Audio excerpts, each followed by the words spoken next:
இந்த நாளிலும் நம்முடைய தியானத்திற்காக ஆண்டவர் கொடுக்கிற வார்த்தை யாக்கோபு எழுதின நிருபம் 4வது அதிகாரம் 7வது வசனத்தை நான் வாசிக்கிறேன். யாக்கோபு 4:7. ஆகையால் தேவனுக்கு கீழ்ப்படிந்திருங்கள், பிசாசுக்கு எதிர்த்து நில்லுங்கள், அப்பொழுது அவன் உங்களை விட்டு ஓடி போவான்.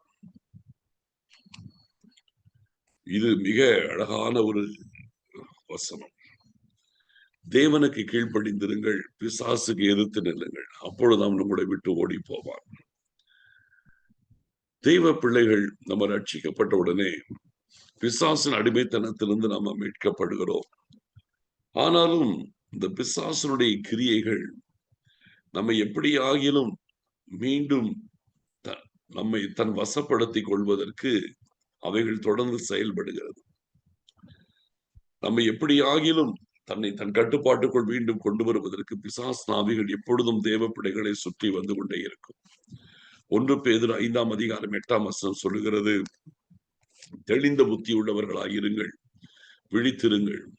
ஏனென்றால் உங்கள் எதிராளியாகிய பிசாசானவன் கெர்ச்சிக்கிற சிங்கம் போல எவனை விழுங்கலாமோ என்று வகை தேடி சுற்றி திரிகிறான் என்று சொல்லி பார்க்கிறோம். அப்போ தெளிந்த புத்தியா இருக்கணும், விழித்திருக்கணும். ஏன்னா நம்முடைய எதிராளியாகிய பிசாசானவன் எந்த கர்த்தருடைய பிள்ளையை விழுங்கலாம் என்று வகை தேடி அவன் சுற்றி திரிஞ்சுக்கிட்டே இருக்கிறான். யார் அகப்படுவார்கள் என்று சொல்லி பார்க்கிறான். அப்போ இந்த சூழ்நிலையிலே ஒரு தேவ பிள்ளை ரட்சிக்கப்பட்டுட்டோம் அப்படின்னு சொல்லிட்டு நம்ம கேர்லெஸ்ஸா இருக்கவே கூடாது. நம்ம ரட்சிக்கப்பட்டுட்டோம், நம்ம ஞானஸ்தானம் எடுத்துட்டோம், ஒரு சபைக்கு போகிறோம் அப்படின்னு சொல்லிட்டு கேர்லெஸ்ஸா நம்ம லைஃபை வச்சுக்கவே கூடாது. எப்பவுமே நம்ம கேர்ஃபுல்லா இருக்கணும். ஏன்னு கேட்டீங்கன்னா, நம்மை விழுங்குவதற்கு பிசாசானவன் எந்த நேரத்திலும் வாய்ப்பு கிடைக்குமான்னு சொல்லி அவன் ட்ரை பண்ணிக்கிட்டே இருக்கிறான். எந்த இடத்துல ஆகிலும் அவன் நம்முடைய வாழ்க்கையின் மேல் ஆதிக்கம் செலுத்துவதற்கு அவன் எப்பொழுதுமே வாய்ப்பை தேடிட்டே இருப்பான். அதனாலதான் எபேசியருக்கு எழுதின நிருபம் 4வது அதிகாரம் 27வது வசனத்துல பாத்தீங்கன்னா, பிசாசுக்கு இடம் கொடாமலும் இருங்கள் என்று பவுல் அழகா எழுதுறார். பிசாசுக்கு இடம் கொடுத்துடாதீங்க. நீங்க இடம் கொடுத்துட்டீங்கன்னா அவங்களுடைய வாழ்க்கையின் மேல் ஆதிக்கம் செலுத்த ஆரம்பிப்பான். அப்போ இந்த விஷயத்துல நம்ம என்னைக்குமே ரொம்ப கேர்ஃபுல்லா இருக்கணும். பிசாசுக்கு இடம் கொடுக்காமல் இருக்கிற வாழ்க்கை தான் சிறந்த ஒரு வாழ்க்கை. பிசாசு நம்முடைய வாழ்க்கையின் மேல் ஆதிக்கம் செலுத்துவதற்கு நாமே இடத்தை விட்டு கொடுத்து விடக்கூடாது.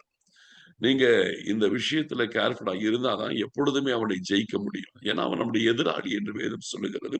அதனால அவனை நம்ம ஜெயிச்சுதான் ஆகணும். நம்ம மெத்தனமாக இருந்துட முடியாது. சரி, அவன் ஏதோ ஒரு ஓரத்துல அவன் இருக்கிறான், நம்மள ஒண்ணும் பண்ண முடியாது அப்படின்னு சொல்லிட்டு நம்ம கேர்லெஸ்ஸாவும் இருந்துட முடியாது. ஏனென்றால் அவன் ஒரு தந்திரசாலி என்று வேதம் சொல்லுகிறது. அவன் அமைதியா பதுங்குற மாதிரி பதுங்கும். ஆனால் அதே நேரத்துல எந்த நேரத்துல வாய்ப்பு கிடைக்கிறதோ அந்த நேரத்துல நம்ம மேல பாயும். அதனாலே நீங்க ரொம்ப கேர்ஃபுல்லா நம்ம எல்லாருமே காணப்பட வேண்டும். இப்ப பாருங்க, தேவனுக்கு கீழ்ப்படிந்திருங்கள், பிசாசுக்கு எதிர்த்து நில்லுங்கள், பிசாசுக்கு இடம் கொடாதிருங்கள்னு வேதம் சொல்லுது. அப்ப இதுலலாம் பார்க்கும்போது பிசாசை நம்ம ஒரு பொருட்டாவே நினைக்காம அப்படியே கேர்லெஸ்ஸா இருந்துடக்கூடாது. அதே நேரத்துல கேர்ஃபுல்லா நம்ம அதை ஹேண்டில் பண்றதுக்கும் எப்பவுமே அலர்ட்டா நம்ம இருக்கணும், ஜாக்கிரதை உள்ளவங்களா இருக்கணும். அசதியா இருக்கக்கூடாது, ஜாக்கிரதையா இருக்கணும். அப்போ பாருங்க, இயேசு கிறிஸ்துவின் வாழ்க்கையை நான் உங்களுக்கு இதுல இருந்து காட்டுறேன் பாருங்க. தேவனுக்கு கீழ்ப்படிந்திருங்கள், பிசாசுக்கு எதிர்த்து நில்லுங்கள், அப்பொழுது அவன் உங்களை விட்டு ஓடி போவான். இந்த வசனத்தை இயேசு கிறிஸ்துவின் வாழ்க்கையில் நீங்க வச்சு பார்த்தீங்கன்னா ரொம்ப அழகா இந்த விஷயத்துல அவர் ஹேண்டில் பண்ணியிருப்பார். தேவனுக்கு கீழ்ப்படிந்திருங்கள். தேவனுக்கு கீழ்ப்படிந்திருங்கள்னா என்ன இல்ல, நீங்க ஃபர்ஸ்ட் தெரியணும். தேவனுக்கு கீழ்ப்படிதல்னா என்ன, அது நம்ம தெரிஞ்சாதான் பிசாசுக்கு எதிர்த்து நிக்கிறது எப்படின்றது நமக்கு புரியும். தேவனுக்கு கீழ்ப்படிதல்கள், தேவனுக்கு கீழ்ப்படிதல்கள்னா நம்ம எப்படி நினைக்கிறோம்னா, ஆண்டவர் சொன்னதெல்லாம் செய்யணும், சரியா, ஆண்டவர் சொன்னதெல்லாம் செய்யணும் அப்படி நம்ம நினைக்கிறோம். ரைட், தப்பே கிடையாது, கரெக்ட் தான். ஆண்டவர் சொன்னதெல்லாம் செய்வதுதான் ஆண்டவருக்கு கீழ்ப்படிதல். இப்ப சாந்த குணம் உள்ளவர்கள் பாக்கியவான்கள் அப்படின்னு சொன்னா நம்ம சாந்த குணமா இருக்கணும். இருதயத்தில் சுத்தமுள்ளவர்கள் பாக்கியவான்கள், நம்ம இருதயம் சுத்தமா இருக்கணும் இல்லையா? அப்போ நீதியின் மேல் பசி தாகம் உள்ளவர்கள் பாக்கியவான்கள், அப்ப நம்ம நீதியின் மேல் பசி தாகம் உள்ளவர்களா இருக்கணும். இதெல்லாம் ஆண்டவருக்கு கீழ்ப்படுகிற காரியங்கள். சரி, ஆண்டவருக்கு கீழ்ப்படிதல்னா ஆண்டவர் சொன்னதையெல்லாம் செய்வது மட்டுமே ஆண்டவருக்கு கீழ்ப்படிதல் அப்படின்னு நம்ம நினைக்க கூடாது. ஆண்டவருக்கு கீழ்ப்படிதல் என்பது ஆண்டவர் சொன்னதெல்லாம் செய்யறது தான், கரெக்ட் தான். ஆனால் அதுதான் அப்படி நம்ம இருந்துடக்கூடாது. அதுக்கு மேல ஒண்ணு இருக்கு. இப்போ நம்ம லைஃப்ல பாத்தீங்கன்னா எதிராளின்னு ஒருத்தர் இருக்கிறான், பிசாசு இருக்கிறான். அப்போ அந்த எதிராளின்னு ஒருத்தர் இருக்கும் பொழுது இந்த விஷயத்துல நம்ம எப்படி இருக்கணும் அப்படின்றத இப்ப இயேசு கிறிஸ்துவோட லைஃப்ல இருந்து பாருங்க. இயேசு கிறிஸ்து ஞானஸ்நானம் பெறுகிறார். மத்தேயு 3ஆம் அதிகாரத்துல பாத்தீங்கன்னா 13வது வசனத்துல 17ஆம் வசனம் வரைக்கும் பாத்தீங்கன்னா அவர் ஞானஸ்நானம் பெறுகிறார், ஜெபம் பண்ணுகிறார், அவர் அபிஷேகத்தை பெறுகிறார். பின்பு ஆவியானவராலே வனாந்தரத்திற்கு பிசாசினால் சோதிக்கப்படுவதற்கு கொண்டு போகப்பட்டார் என்று 4ஆம் அதிகாரம் முதல் வசனத்துல பார்க்கிறோம். அந்த 4ஆம் அதிகாரத்துல முதல் 12 வசனங்களை பார்த்தீங்கன்னா இயேசு கிறிஸ்து பிசாசினால் 40 நாள் அளவும் சோதிக்கப்படுகிறதை பார்க்கிறோம்.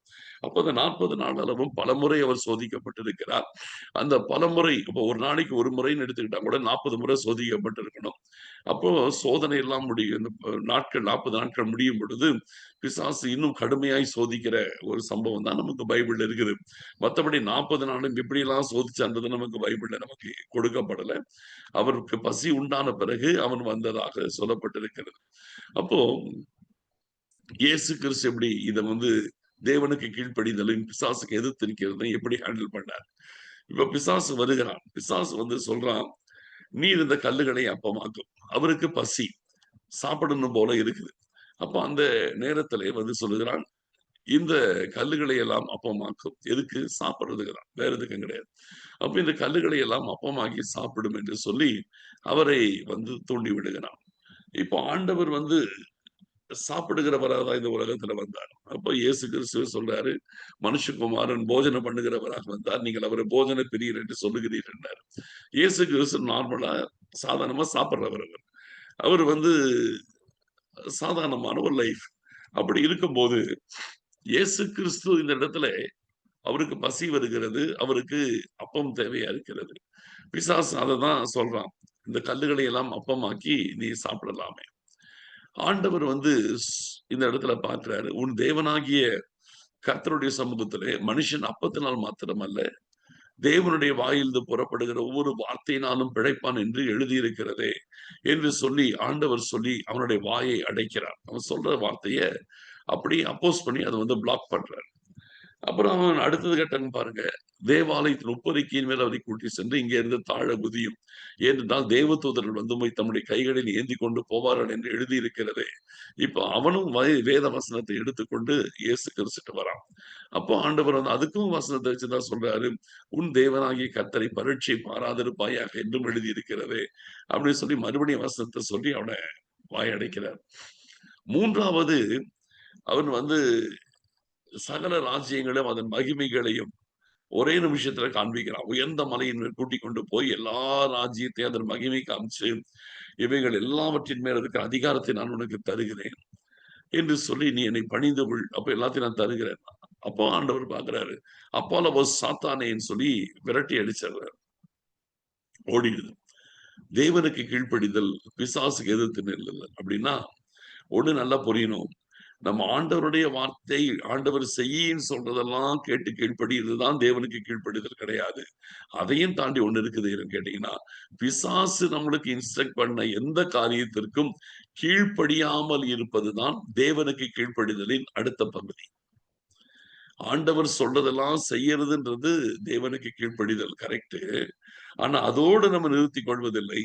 ஒரு பக்கத்துல பிசாசு பேசிட்டு தானே இருக்கிறான், ஒரு பக்கம் ஆண்டவர் பேசுறாரு, செய்கிறாரு. அதே நேரத்துல பிசாசு சில விஷயத்துல நம்மளோட பேசுறானே, கல்லுகளை அப்பமாக்குன்றான், மேல இருந்து தாளகுதின்றான், இதெல்லாம் சொல்றான் இல்லையா? அப்போ இதற்கு கீழ்ப்படியாமல் இருப்பதும் தேவனுக்கு கீழ்ப்படிதலின் அடையாளம். அப்ப நம்ம லைஃப்ல ஒவ்வொரு நாளிலும் அவர் சொல்லுகிற விஷயங்கள் நிறைய இருக்கு இல்லையா? நம்மளுக்கு நம்முடைய உள்ளத்துல அவன் தேவையற்றதை விதைப்பான், யார் மேலேயார் கசப்பை விதைப்பான், கோபத்தை விதைப்பான், ஏதாவது சொல்லி விதைச்சு நம்முடைய சிந்தனைகளை கரைப்படுத்துவான். ஏதாவது இடத்துல நம்ம நம் நிதானத்தை இழக்கும்படி செய்து எப்படி ஆகிலும் நம்மை இரிட்டேட் பண்றதுக்கு அவன் ட்ரை பண்ணுவான். நம்முடைய சமாதானத்தை கெடுக்க பார்ப்பான், நம்முடைய பரிசுத்தத்தை கெடுக்க பார்ப்பான். ஏதாவது ஒரு காரியத்தை செய்து நம்மை ஆண்டவருக்கு பிரியமில்லாதவர்களாய் மாற்றுவதற்கு, நம்மை தனக்கு கீழ்ப்படிய செய்வதில் அவன் ரொம்ப கருத்தா இருப்பான். இப்போ அவன் தனக்கு நம்மை கீழ்ப்படிய செய்வதற்கு அவன் கருத்தாய் இருக்கும் பொழுது, இந்த விஷயத்துல நம்ம ரொம்ப கேர்ஃபுல்லா இருக்கணும். அவன் என்ன காரியத்தை சொன்னாலும் செய்வது இல்லை, மறுக்க வேண்டும் என்கிற ஒரு தெளிவு நமக்குள்ள இருக்கணும். புரியுதுங்களா? அப்போ ஆண்டவர் சொல்றத செய்யறதுன்றது ஒரு பக்கம் இருக்கு. அதே நேரத்திலே பிசாசு சொல்லுகிறதை செய்யாமல் இருக்க வேண்டும் என்கிறதும் ஒண்ணு இருக்குது. அப்ப பிசாசு செய்கிற காரியங்கள், அவன் நமக்கு சொல்லுகிற காரியங்கள் எதையுமே செய்யக்கூடாது. நம்ம ஏதாவது ஒண்ணு அவன் சொல்றத நம்ம செஞ்சுட்டோம்னா, அவனுடைய ஆதிக்கம் நம்முடைய வாழ்க்கையின் மேல் வந்து விடுகிறது. அப்ப இயேசு கிறிஸ்துவின் இடத்துல அவன் ட்ரை பண்றான். திரும்ப, திரும்ப, திரும்ப ட்ரை பண்றான். ஒரு விதத்திலயா ஏதாவது ஒரு விதத்திலயாகிலும் அவரை கீழ்ப்படிய பண்ணிடலாம் அப்படின்னு சொல்லிட்டு அவன் ட்ரை பண்றான். பட் எந்த இடத்திலும் இயேசு கிறிஸ்து அவன் சொன்னதனால அவர் செய்யாமல் மறுப்பார், கீழ்ப்படிய மறுப்பார். அவருக்கு கல்லுகளை அப்பமாக்க முடியும், தெரியும். ஆனால் அவன் சொன்னதுனால ஆண்டவர் என்ன செய்றாரு? அந்த விஷயத்தை ஆண்டவர் மறுக்கிறார். அந்த காரியத்துல ஆண்டவர் இடம் கொடுக்காமல் அவனுக்கு எதிர்த்து அவருக்கு இடம் கொடுக்காமல் இருக்கிறார் ஃபர்ஸ்ட். ஒரு முறை அப்படி நடக்குது. 2வது முறை அப்படி நடக்குது. 3வது முறை அவன் வரும்போது இப்ப பார்க்கிறாரு. நம்ம அப்படியே மறுத்துட்டு இருந்தா போதாது. இனி நாம் அவனை எதிர்க்க வேண்டும் என்கிற மனநிலைமைக்குள் ஆண்டவர் வராரு. அப்ப 3வது முறை அவன் செய்யும்போது, அப்பாலபோ சாத்தானே என்று சொல்லி அவனை கர்த்தர் விரட்டி அடிக்கிறத பார்க்கிறோம். அப்போ இந்த இடத்திலே ஆண்டவருடைய வார்த்தைக்கு அவ்வளவு வல்லமை இருந்ததற்கு காரணம். தன்னிடத்திலே நெருங்கி வந்து தன்னிடத்திலே பேசி தன்னை அவன் மேற்கொள்ள நினைக்கும் பொழுது, தம்முடைய ஒரு வார்த்தையினாலே அவன் மேல் அதிகாரம் செலுத்தி அவனை விரட்டினதற்கு என்ன காரணம்னா, அவர் எப்பொழுதுமே கீழ்ப்படியாமல் இருந்ததனாலதான், இப்பொழுது அவர் விரட்டும் பொழுது அவன் ஓட வேண்டிய ஒரு நிலைமை அவனுக்கு வருது. இப்ப அவனுக்கு ஏற்கனவே இவர் கீழ்ப்படிந்திருந்தால், இவரால் அவனை விரட்ட முடியாது. ஏன்னா நான் சொல்றத நீ செய்றீரே, நீ என்ன என்ன துரத்துறீன்னு சொல்லிட்டு அவன் என்ன செய்வான்? ஆதிக்கம் செலுத்த பார்ப்பான். அப்போ நம்ம ஆண்டவருக்கு கீழ்ப்படிதல் என்று வேத வசனத்தில் ஆண்டவர் நமக்கு சொல்லி இருக்கிறதற்கு கீழ்ப்படிகிறது ஒரு சைடுல. அடுத்த பக்கத்துல பிசாசு என்ன சொன்னாலும் கீழ்ப்படிகிறது இல்லை என்கிற விஷயத்திலே நம்ம தெளிவாய் நம்ம இருக்கிறோம்னா, நமக்கு கர்த்தர் அதிகாரத்தை கொடுத்து அந்த அதிகாரத்திலே நம்மை நிலைநிறுத்துகிறவராய் இருக்கிறார். அப்படி இருக்கும்போது பிசாசின் ஆவிகள் நம்மை கண்டு பயப்படும். அதை நம்ம விரட்டி அடிக்க முடியும். உங்களுக்கு விரோதமாய் செயல்படுகிற பிசாசின் ஆவிகளை நீங்கள் விரட்டி அடிக்க முடியும். அதைத்தான் நம்ம செய்யணும். அதனால இந்த நாட்களிலே தேவ சமூகத்திலே நம்மை முழுவதுமாய் தாழ்த்தி ஆண்டவருடைய சித்தத்திற்கு ஒப்பு கொடுப்போம். ஆண்டவருடைய வார்த்தைகளுக்கு கீழ்ப்படிய ஒப்பு கொடுப்போம். பிசாசுக்கு கீழ்ப்படிய மறுக்கிறதுக்கு நம்மை ஒப்பு கொடுப்போம். இப்படி நம்ம இருந்துட்டோம்னா பிசாசு நம்ம ஓட ஓட விரட்டிடலாம். உங்க வாழ்க்கைக்கு விரோதமாய் இன்னைக்கு உங்களுடைய வாழ்க்கைக்கு விரோதமாய் போராடுகிற எல்லா பிசாசு ஆவிகளையும் விரட்டி அடிக்க வேண்டியது நம்மேல் விடுத கடமை. நம்ம எல்லாரும் கர்த்தரை நோக்கி பார்க்கலாம். Thank you Jesus. ஹalleluya. உமக்கு நன்றி செலுத்துகிறோம் அப்பா. ஸ்தோத்திரிக்கிறோம், ஸ்தோத்திரிக்கிறோம், ஸ்தோத்திரிக்கிறோம். ஆண்டவரே நாங்கள் உம்மை ஸ்தோத்திரிக்கிறோம். Thank you Jesus. ஹalleluya. உமக்கு நன்றி. உமக்கு நன்றி ஆண்டவரே. நாங்கள் உம்மை ஸ்தோத்திரிக்கிறோம், ஸ்தோத்திரிக்கிறோம் அப்பா. தேவனுக்கு கீழ்ப்படிந்திருங்கள், பிசாசுக்கு எதிர்த்து நில்லுங்கள். அப்பொழுது அவன் உங்களை விட்டு ஓடி போவான் என்று சொல்லி இருக்கிறீங்களே. இப்பொழுதும் நாங்கள் எங்களை முற்றிலுமாய் உம்முடைய கரத்துல ஒப்பு கொடுக்கிறோம் அப்பா. நீங்க என்ன சொன்னாலும் செய்வதற்கு எங்களை ஒப்பு கொடுக்கிறோம். அதே நேரத்துல பிசாசு என்ன சொன்னாலும் செய்வது இல்லை என்பதற்கும் நாங்கள் எங்களை ஒப்பு கொடுக்கிறோம் ஆண்டவரே. நீங்க என்ன சொன்னாலும் அதற்கு கீழ்ப்படியவும், பிசாசு என்ன சொன்னாலும் அதற்கு கீழ்ப்படிய மறுக்கவும் எங்கள் இருதயத்தை உமக்கு நேராய் தாழ்த்தி அர்ப்பணிக்கிறோம் அப்பா. உங்களுக்கு நாங்கள் முற்றிலும் கீழ்ப்படுகிறோம்.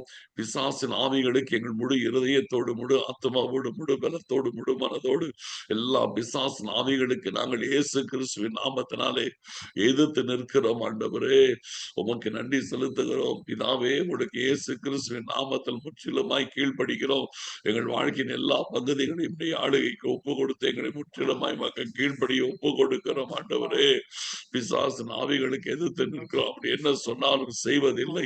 இயேசு கிறிஸ்துவின் நாமத்தில் சொல்கிறேன், பொல்லாத பிசாசின் ஆவிகள் இயேசு கிறிஸ்துவின் நாமத்தில் மடலம் கடிக்கப்படுவதாக.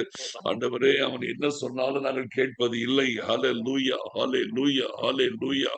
ஓ ராக்கு பலமா ஷபரை கபாலாகி மெலாதரா கோலாத ரோகி மலாதரா காலாத ரோதோபியாதி. ஹalleluya, ஹalleluya, ஹalleluya, ஹalleluya, ஹalleluya. அல்லேலூயா. உமக்கு ஸ்தோத்திரம். நன்றி செலுத்துகிறோம், ஸ்தோத்தரிக்கிறோம், ஸ்தோத்தரிக்கிறோம், ஸ்தோத்தரிக்கிறோம், ஸ்தோத்தரிக்கிறோம். Thank you, Jesus. Hallelujah, hallelujah, hallelujah, hallelujah, hallelujah. உமக்கு நன்றி செலுத்துகிறோம் ஆண்டவரே. நாங்கள் உம்மை ஸ்தோத்தரிக்கிறோம். இயேசு கிறிஸ்துவின் நாமத்தினாலே தேவ வல்லமை வெளிப்படுவதாக. இந்த நேரத்தில் உமக்கு கீழ்ப்படிந்திருக்கிற உமது பிள்ளைகளுக்கு விரோதமாய் போராடுகிற எல்லா பொல்லாத ஆவிகளுக்கு விரோதமாய் வருகிறேன்.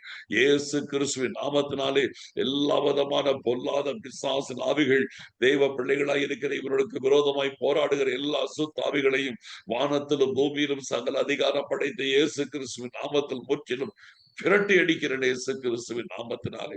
எல்லா விதமான எதிர் வல்லமைகள் ஆவிக்குரிய வாழ்க்கைக்கு விரோதமாய், பிள்ளைகளின் ஆவிக்குரிய வாழ்க்கைக்கு விரோதமாய், சரீர வாழ்க்கைக்கு விரோதமாய், சரீர ஆரோக்கியத்திற்கு விரோதமாய் மற்றும் பல விதங்களிலே போராடுகிற எல்லா அசுத்தாவிகளையும் வனத்திலும் பூமியிலும் சகல அதிகாரம் படைத்த இயேசு கிறிஸ்துவின் நாமத்தில் முற்றிலுமாய் விரட்டி அடிக்கிறோம் இயேசு கிறிஸ்துவின் நாமத்தினாலே.